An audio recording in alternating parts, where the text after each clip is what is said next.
Hey y'all. I got this friend name's Tiny.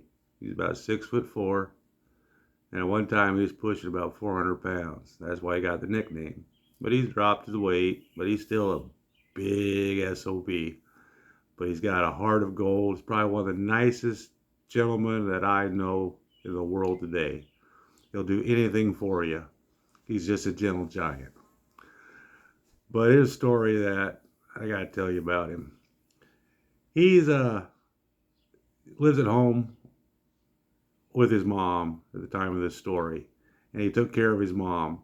She could still do things, but he just lived with her and helped her out and did the housework that she couldn't do, and just took care of him, took care of her and his dad while he was still alive. Just a great guy. And she would make his lunch for him every day. Pack the same lunch for him, sandwich, his peaches that he put in a little jar, and a big old piece of angel food cake. About the same thing every day. She'd pack his lunch for him. And he was in his 30s and 40s at the time. You know, he couldn't make his own lunch. This is something she did. And we always give him crap about it. We pull pranks on each other at work, and he'd get me, I'd get him, and all the guys at work. We'd do things back and forth to each other. And once I found out that she made this angel food cake, because that's one of my favorites, he'd give me that angel food cake almost every day because he kind of got tired of it. And I didn't care. I loved it. And anyway, one day Tiny was kind of being ornery to everybody at the plant, because, like I said, everybody's here for each other's entertainment.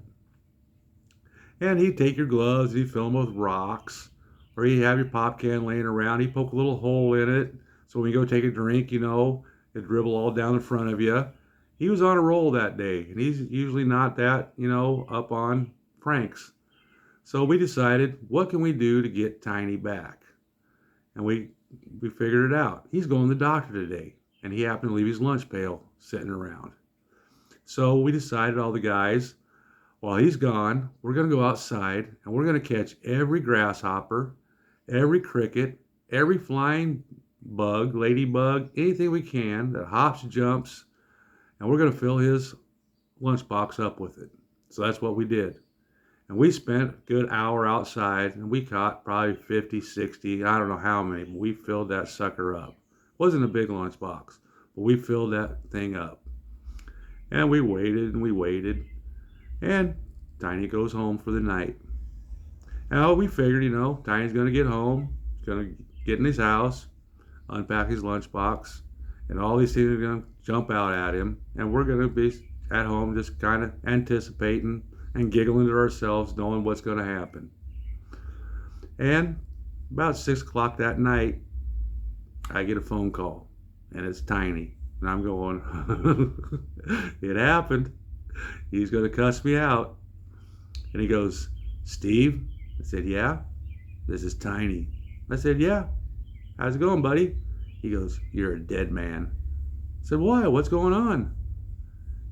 You know all them bugs you put in my lunchbox? I said, what bugs? Don't play dumb. I know you had something to do with it. I don't know why he's accusing just me. He goes, you know what happened? I said, no, what happened? My mom opened my lunchbox like she does every day, and it scared her. I'm coming to your house, and you're going to pay for that. Click. Oh, shit. I'm a dead man. Like I told you, he's 6'4", one big SOB. And I'm going, I got like 15 minutes to leave the country, lock my doors, hide. I don't know what to do. Because he lives, next town over. So I'm panicking because Tiny, he's on a mission now. I'm freaking the hell out. What do I do? Tiny, it was a joke, because I know he's on his way over. Even with Heart of Gold, that's his mama. We didn't figure his mom's going to unpack his lunchbox. I figured that's the least he's going to do is unpack it for her. Uh-oh. We kind of crossed the line there, pushed the envelope a little too far. It kind of backfired. Anyway, so I'm kind of panicking. My heart's dropping. What do I do? So I'm kind of going around the house, looking out the windows, going, how do I get myself out of this one? So about 5, 6 minutes later, the phone rings. It's Tiny again. He goes, Steve? I said, yeah. Tiny. I said, yeah. He goes, I'm not coming over. A big sigh of relief. I said, okay. Well, I'll see you tomorrow then? He goes, yeah. He goes, well, why ain't you coming over? He goes, Mom heard me on the phone. I got to apologize to you. She goes, we don't talk that way to people. And she says, that was a pretty funny prank that you guys pulled on her. Even though it did scare the hell out of her, she thought it was pretty funny. And that I shouldn't talk to my friends like that. So I got to call and apologize to you and everybody else that I called. And you get an extra big piece of angel food cake tomorrow for pulling a prank on her. So just remember, even when you do pull pranks and people are here for your entertainment, even innocent bystanders can get a kick out of it. Till next time, much love to you. But man, I thought I was a dead man that time. And yeah, he did get me back. My arm was sore for a couple days, but I don't think his mom ever found out about it, because he probably would have been grounded. All right, later, people.